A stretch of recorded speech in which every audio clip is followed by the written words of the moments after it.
Penchez légèrement la tête en arrière et appliquez 2 doigts au creux de votre cou. Elle est là.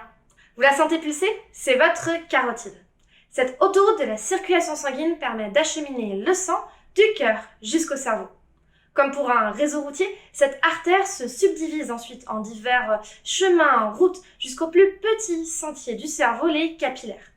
Mon travail en doctorat est d'essayer de visualiser le sang dans tout le cerveau, depuis les plus grosses artères jusqu'aux plus petits capillaires, et je m'intéresse en particulier à la variation de la vitesse du flux sanguin, la pulsatilité. Votre cœur envoie le sang dans les artères de façon pulsée, tandis que vos capillaires, eux, doivent être irrigués, mais avec un flux lent et non pulsé. Votre carotide, à chaque battement cardiaque, se dilate de façon élastique afin d'atténuer la pulsatilité et d'éviter qu'elle ne se propage jusqu'au cerveau et qu'elle n'endommage les petits capillaires situés en bout de route. Or, lorsqu'elle vieillit, votre carotide se rigidifie, ce qui entraîne une augmentation de la pulsatilité dans le cerveau, des ruptures de capillaires, des dommages cérébraux et sur le long terme, un déclin cognitif comme des problèmes de mémoire.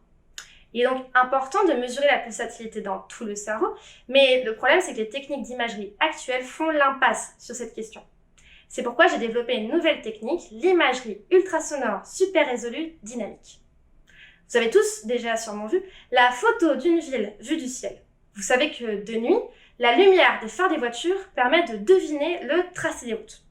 On peut également repérer la position de chaque voiture et la suivre d'une image à l'autre pour avoir sa vitesse. Ici, j'applique exactement le même principe en injectant des microbules dans le sang d'une souris. Je vous rassure tout de suite, ces microbules ne font que quelques micromètres de diamètre. Elles peuvent donc se promener partout dans l'organisme sans causer de dommages.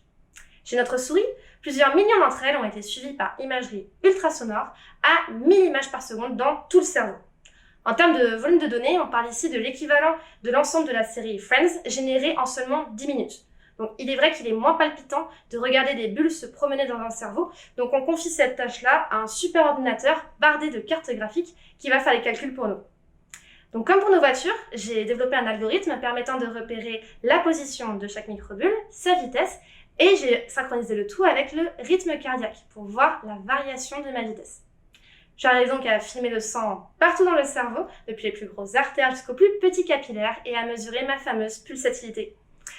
En ce moment, je suis en train de tester cette méthode chez une souris dont la carotide a été rigidifiée pour voir si j'observe une augmentation de la pulsatilité dans le cerveau avant même un déclin cognitif.